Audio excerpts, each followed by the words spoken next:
Are you looking to get better, more accurate real estate economic data? Maybe you're an investor, a real estate agent, or an appraiser, and you're looking to get more context in your decisions. Maybe you're also a researcher looking to make some predictive analytics for future models.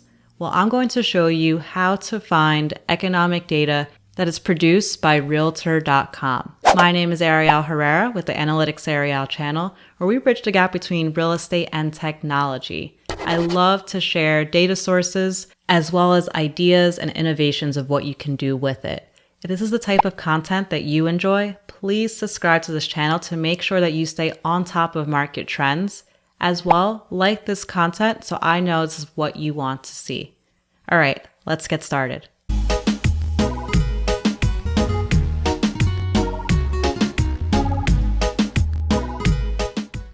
Right now I'm on Realtor's research page, and they have a lot of neat things here. To start with, they have a market summary of median list prices, days on market, and active listings. These are just bold, quick stats. From what we could see of the United States is that the median list prices have gone up year over year by 15%. Days on market down by 45% year over year, and active listings also down. In the time period we live in today, this makes complete sense. We had COVID-19 last year, which took a lot of sellers off the market, not wanting to show their properties, and we had a lot of buyers come onto the market.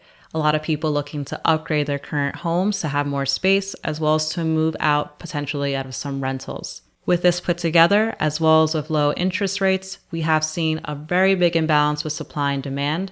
So it makes complete sense that there's less active listings.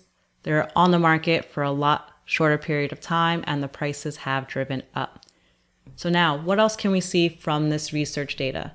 What's really cool is that Realtor not only publishes a quick market summary, which you could change in here for your market name, but they also have a weekly overview of economic housing market data. Where we're going to focus in on is the data piece on top. So if you click there, it'll bring you over to Realtor.com Real Estate Data Library. The fact that this is free and easily available is amazing. So the data that's coming from this is based off of the MLS data. The MLS is multiple listing services, and it basically curates the real estate public data that we see across different counties from the United States all into one. So Realtor has an economics team that produces this data, and they have things similar to Zillow in terms of inventory, weekly and monthly. And then they have something that's completely different, which is market hotness. Realtor.com describes market hotness as an index that scores and ranks based on days on market for supply as well as views for property. So this is unique type of data that Realtor is able to see based on how users interact with their product online. This data looks to be updated pretty frequently. It's scheduled every month. We could see here that they provide a data dictionary, which is extremely useful. For those of you who are also deep into data, you know how frustrating it could be when you don't understand the meaning behind a column in a spreadsheet. But here they really give you good insight as to what everything means. So let's actually pull up that spreadsheet now. We could do it at 3 different levels, which is the metro area, the county level, and the zip code. Just note, if you do choose zip code, there's way more zip codes than metro and counties, so you are going to have a large data set to download. For this example, I'm just going to go with county and download this. What I'm going to see now is an Excel spreadsheet that has the Realtor inventory hotness metrics across county. Let's just focus in on a single county. I'm going to select Middlesex County for New Jersey. And here we have data month over month from column A that has information for this county on scores like hotness rank, supply, demand, median days on market, and more. And if we go back to the site, we could see what this actually means. We have median listing prices, active listing counts. And when it comes to those hotness scores, they're explained more at the bottom. So for example, hotness rank, in our case, based off of the county, Hotness score compares all other zip codes or counties or metro areas and decides which one is actually the hottest and gives one as the hottest value. But what's really great is that if we wanted to get quick insights of this data, it's actually available in the Fred Economics data. So if we tab over to Fred, we could see for market hotness that for Tampa, for example, we could see the hotness score month over month.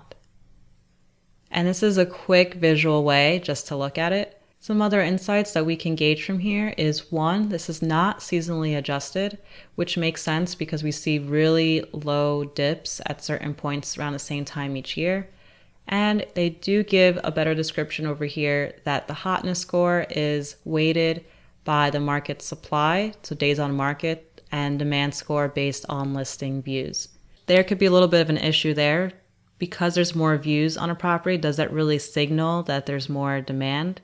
I'm not sure if they're detecting if it's the same person, maybe using different browsers, different devices. Also, if they have more marketing in a certain city versus others, is that skewed? Are they accounting for that? Not sure, but I think this is still really great insight to visually look at it. And this is another score to look at, demand score. You could also use Fred Data to view this. If you're new to Fred Data, it's a really great resource of lots of free data sources put together, a lot of them being government sources. So for example, if you want to look at unemployment by state or by county, you can do that.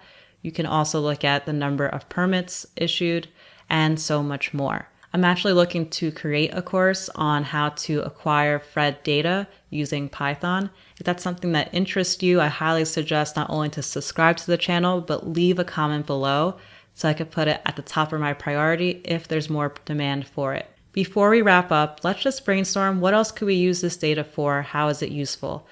It could be useful, say, if you're an investor to track your market or you're looking to maybe go into a new market.